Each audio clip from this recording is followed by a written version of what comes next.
وہ شخص جس کو جنت کی طرف بلایا جائے گا، ایک دروازہ کھلے گا اور اس دروازے سے آواز آئے گی کہ تم آؤ اور اس دروازے سے داخل ہو جاؤ۔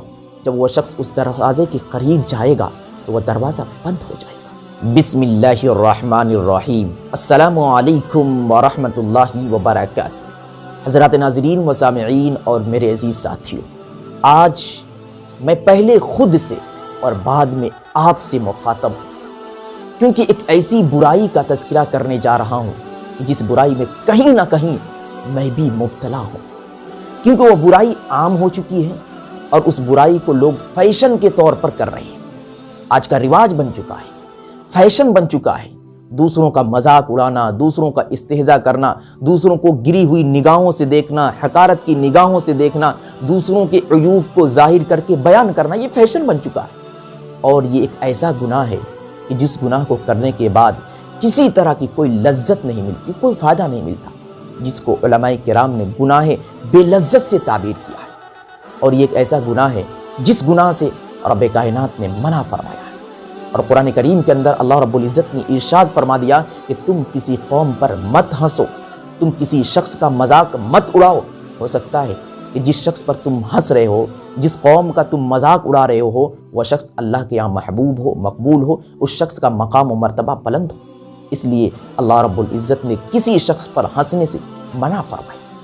اور حضرت عائشہ رضی اللہ تعالی عنہا کی ایک روایت کردہ حدیث ہے کہ ایک مرتبہ حضرت عائشہ رضی اللہ تعالی عنہا نبی پاک علیہ الصلوۃ والسلام کے پاس کسی شخص کی نقالی کر رہی تھی، تو اللہ کے رسول علیہ الصلوۃ والسلام نے منع فرمایا اور کہا کہ اگر کوئی شخص مجھے بہت سارے پیسے دے، بہت سارے مال دے، بہت ساری رقم دے اور کہے کہ فلاں شخص کی تم نقالی کرو، تو میں کبھی بھی کسی بھی صورت میں کسی کی نقالی نہیں کروں گا۔ تو دیکھیے، اللہ کے رسول علیہ الصلوۃ والسلام نے پہلے حضرت عائشہ رضی اللہ تعالی عنہا کو کسی شخص کی نقالی کرنے سے منع فرمایا، اور پھر دوسرے جملے میں یہ کہا کہ نقالی کرنا یہ اتنا بڑا گناہ ہے کہ اگر اس گناہ کے لیے کوئی شخص بہت زیادہ قیمت دے پھر بھی تم اس گناہ میں مبتلا مت ہونا۔ اور ایک ایسی حدیث میں آپ تک پہنچا رہا ہوں کہ جس حدیث کو سننے کے بعد آپ کو معلوم ہوگا کہ کل قیامت میں جنت بھی ایسے شخص سے مذاق کرے گی، جنت کا دروازہ کھلے گا، لیکن جب وہ شخص اس کے اندر داخل ہونے کے لیے جائے گا تو وہ دروازہ بند ہو جائے گا۔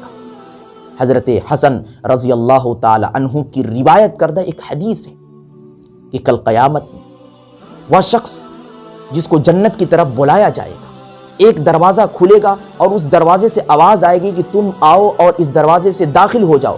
جب وہ شخص اس دروازے کے قریب جائے گا تو وہ دروازہ بند ہو جائے گا، پھر وہ شخص مایوس ہو کر واپس آ جائے گا۔ جب وہ شخص واپس آئے گا تو پھر دوسری جانب سے دوسرا دروازہ کھلے گا اور ادھر سے آواز آئے گی کہ تم اس دروازے سے داخل ہو جاؤ۔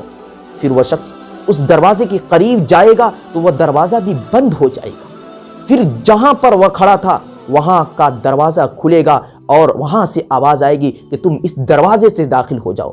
پھر وہ شخص اس دروازے کے قریب جائے گا تو وہ دروازہ بھی بند ہو جائے گا۔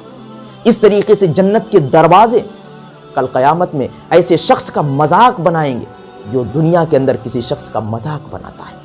تو آج ہم 10 آدمیوں کے سامنے کسی کو ذلیل کر کے اپنا نام اونچا کر لیں گے، لیکن کل قیامت میں میدان محشر میں جہاں جمع غفیر ہوگا، بہت سارے لوگوں کا مجمع ہوگا، وہاں پر اللہ رب العزت ایسے لوگوں کا مذاق بنائے گا۔ اس لیے آپ خود بھی اس گناہ سے بچے اور بندے ناچیز کے لیے بھی دعا کرے کہ ایسے گناہ سے مجھے دور رکھے۔ یہ ایک بہت بڑا گناہ ہے جس گناہ میں ہم سب مبتلا ہو رہے ہیں اور اس گناہ کو ہم گناہ نہیں سمجھ رہے۔